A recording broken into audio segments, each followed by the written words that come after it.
Right, in case you've not been following this series, 2 weeks ago I started a fat loss journey to be as lean as possible by my wedding in 8 weeks' time. I'm now 2 weeks in and I've been recording the change in body composition every single day. So later in this video I've got the picture updates from days 13 and 14, today 15, and because this is going to get edited tomorrow, I'll stick on day 16 as well. And it is going great. I am down from 104 kilos to around 99, but far more important than that, I feel so much better. Literally, the layer of body fat over my midsection, I can feel it is less than it was. The hard muscle underneath feels tantalizingly closer to the surface, but as you'll see from the pictures, it doesn't take much body fat to leave that midsection muscle very hard to see. But 6 weeks to go, I am very confident of properly visible abs by the end of this for the first time ever. I'm going to link up to day one up the top so you can check it out if you have not seen it or want a recap, but in summary the plan is this. Every day 2,000 calories, protein between 150 and 200 grams, gives me about a 500 calorie deficit if I did nothing, but I'm lifting weights 5 times a week so it pretty much guarantees a decent shortfall every day. I'm also at least 4 times a week doing an hour plus of cardio. When I do that, I eat 50% of the calories the cardio will burn. I don't just do the cardio for the weight loss, although clearly it helps. I do it because I compete in endurance events for fun most weekends. This year that is a lot of running. Next year it's also going to include an Ironman. Basically I need to be fit as well as look fit. So today in the gym is a back session and then a bike ride tonight. That's going to be around 800 calories. That'll give me 2,400 calories that can be consumed today. And right now I'm a bit flexible. When I get 4 weeks in, I'll see if the fat loss progress is fast enough and I can be stricter if I need to be. Okay, it's 8 AM and this is my first meal of the day, no meal. I use intermittent fasting every single day and push that first meal back to at least 11 AM, sometimes as late as early afternoon, and that is game changing. Forget the complicated benefits that fasting might yield.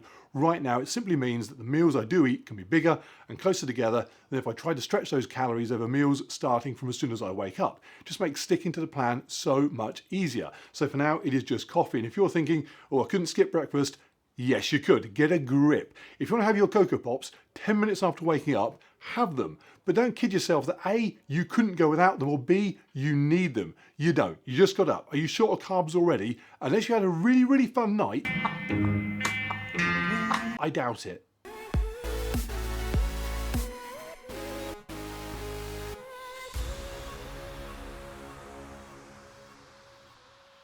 Right, 11:30 AM, first meal of the day, and it will be one of two things normally. Either oats and protein powder, and then I'll mix to that something extra if I need it, maybe some peanut butter, or if I need the carbs, some fruit, banana or something. Or recently, I've really started getting into these Huel shakes. This is their black version, the high protein, lower carb one.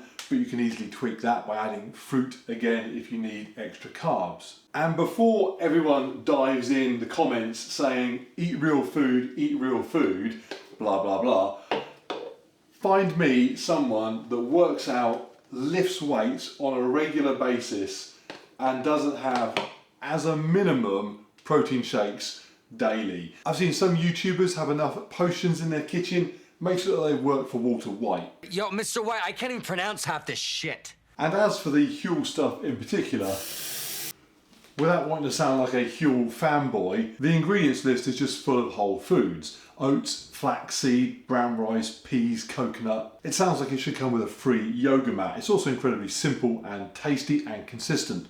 More on simple and consistent later on. So I'm going to throw a chunk of ice in there. That will be refreshing, tasty and filling, sorted.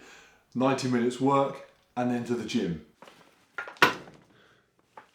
Okay, back from the gym, was there 1 till 2 and it is now 10 past 2. And the gym is a lot of compromising right now, but that is okay because I want to hit multiple goals and that needs compromise. I don't want to be a one-trick pony. The juggling of plates I'm doing at the moment is being in a calorie deficit. That just means I get tired a lot quicker than normal. And then I've got a bunch of races coming up. So this weekend, 10K obstacle course race, Forest Warrior. Next weekend, Saturday, Sunday, back-to-back Spartan races, which means I can't hammer my legs too hard because I need those to be relatively fresh so I can get some endurance training in on those. But I also want to remind my body to hang on to the muscle I have got. So the focus is sort of bouncing between some slightly higher rep days, concentrating on building that endurance, in a way that is not too draining, or like today, moderately heavy, big movements that I can do to stimulate my body to hold onto the muscle that I've got, but still leave me able to run and cycle. So today was deadlifts, which is more back than legs anyway, and a great exercise as well to just stimulate the whole body to stay strong. And then bent over rows and T-bar rows. Again, big heavy stuff that just hits so many body parts. And then finish with bent arm hanging ab work, which I always try and finish on because it's a great way to build the ability to hold on to stuff on obstacle course races like monkey bars and stuff for a long time without falling off. And none of that will mess up my bike ride tonight. In theory, those deadlifts will probably mean I won't win any race, but I will get round just fine. Okay, shower and then bagel time. Bagel time. And I'm going to have this with some tofu and mustard. Makes it taste like a hot dog. Before I was plant-based, this would probably have been chicken. And on the plant-based stuff, the difference between what I ate before and what I eat now is really minor in so many ways. The tweaks I had to make to my diet were really tiny. It's literally just like swapping one thing for another here and there. You could make my meals meat-based as easily as I made them plant-based when I switched over. Okay, let's talk consistency and simplicity. Every day I eat a lot of the same stuff. There is variety, a couple of options for every meal. This bagel will sometimes be pita bread. That is as exciting as I need to get. The biggest mistake that people make with tracking what they eat is lacking consistency. They work out the calories on a few meals, then they mix those up a little bit, keep it interesting, then they start having different things because they're getting bored, and then suddenly it's Mary from accounts has a birthday, she brings in a cake, so they have a bit of that. Before they know it, it's game over. They're not tracking anything. I worked out the macros on this months ago and I eat it most days. It doesn't change. It doesn't need to change. I don't need variety. It's a bagel after heavy lifting. If I don't wolf it down, loving every mouthful, I didn't lift hard enough. My body should be craving nutrition right now. I should be adult enough to just give it some, screw Mary and her stupid cake. Now I do have variety. My evening meal will be something that Jen makes, different every time. But this sort of stuff, lunch after training, we don't need the crazy variety that we've gotten used to. Go find people around the world still eating the way we used to thousands of years ago. They are out there in places we probably call undeveloped as we waddle around looking like bags of shit with type 2 diabetes in our 20s, and they work on farms until they're 90. And they are eating the same food most days. Like most things eat. My dogs eat the same thing 3 times every day. They don't say, oh no, raw chicken again. Mix it up a bit, why don't you? If you want every meal to be your entertainment for the day, you need to find more entertaining things to do instead. Or be prepared to do an awful lot of calculations and monitoring and tracking to keep up, or accept that your range of food options are huge and so is your waistline. It's 4 p.m, so protein shake and a banana. Super simple, but will keep me filled up until supper. And I've also just prepared my last meal of the day as well, which is protein sludge. Now this used to be made with casein protein, now it's plant-based of course, but you can make it with whatever protein powder you want. It has one objective: stop me TV snacking. I want to feel stuffed by this. It is super simple to make. I just take some protein powder, I add to that a few 100% chocolate chips, I add loads of water and blend that up. I then add some xanthan gum and blend it up again, and this time because of the gum it comes out as a thick sludge. A huge amount of voluminous food, and the majority of that volume of course is just water. I then stick that in the fridge and it is done. Okay, some more work to do now back in the office, and then 6 p.m. will be supper time, family time, and then back in here at 8 p.m. for a Zwift ride. Okay, that did not go to plan. The idea was to be on the bike with sufficient time before my Zwift ride that I could talk about supper before I raced, but with only seconds to spare before the race, it didn't happen. The race is now over. I'm off the bike, clearly. I'm now in the sauna for my post-race sauna. I can't talk about supper in the sauna. I mean, I can talk about supper in the sauna, but the iPhone won't record it because it's a zillion degrees in here and the iPhone will conk out any second and tell me it is too hot. So I have to finish this session, get back in the garage and talk about supper in there. So supper is the meal that Jen does. I don't have to worry about what she makes. It will always be packed with vegetables and protein and just taste amazing. She is lifting weights most days as well, so she's got very similar goals to me. She's got no desire to make a crappy supper. I just leave a gap of about 800 calories in my food diary for that meal each day. she fills my hole up every night. Tonight was brown rice, peas, mushrooms, broccoli, plant chunks, which are these super high protein lumps, just really tasty food. The only issue I have is portion control. It is very easy to have more than I need, but that is lethal to do that in fat loss terms. You go back for seconds on an 800 calorie meal when you go from fat loss to fat gain, as simple as that. One of the reasons I like these evening cardio sessions is that they stop me doing that. If I overeat at 6, I feel rubbish on this at 8 o'clock, 2 hours later. And what was this? This was 90 minutes of effort. The bike race was 39k, which took me around about an hour, and then into the sauna to get the 90 minutes total. The cardiovascular benefits of being in a sauna are not as good as doing actual cardiovascular exercise, but they're not far off. So it's a very easy way of getting a long cardio session without needing to actually do 90 minutes of cardio. If I was eating maintenance level calories or at a surplus even, I could ride on this thing for hours. But right now, after today's weight sessions and with a long run tomorrow coming up in a deficit, that was an easier way to get 90 minutes into my system. Okay, shower and then a race review. Let's do the race review now. Loads of you watch and love Zwift. So let me tell you how that went. How did it go? It went all right. How do I describe the race? Okay, it's the longest race I've done in a while.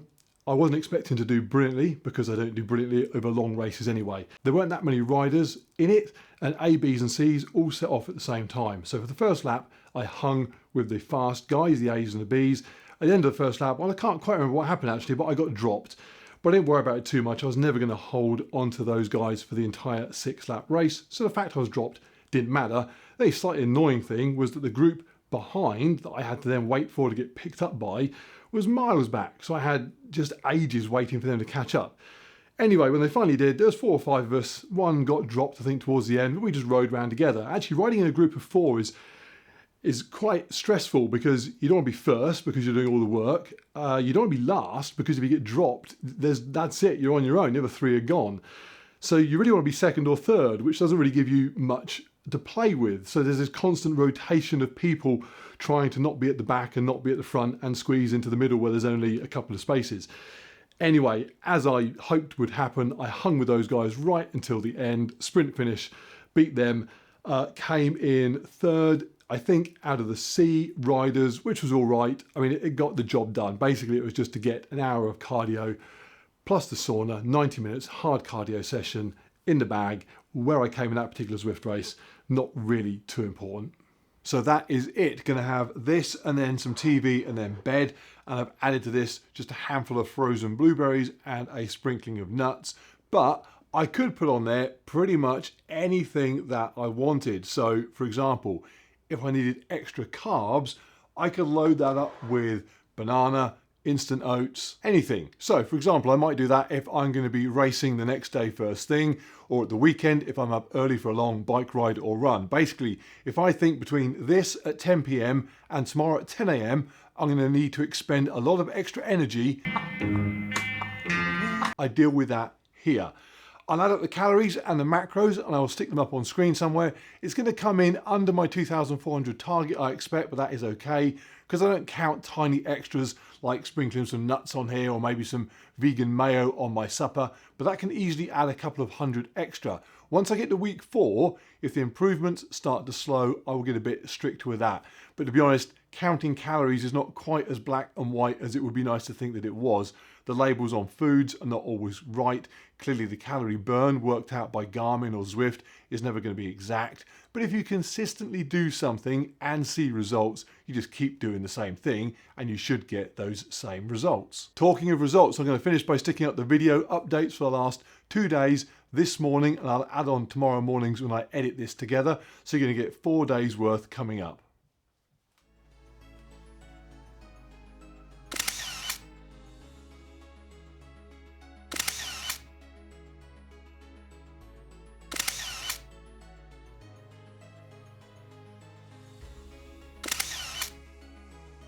Hope you found it all useful. If you've got any questions or input on my food or training, stick those in the comments down below. Or if there's any other aspect that you want to see me discuss or do a video on, just say so. Okay, it is Netflix time.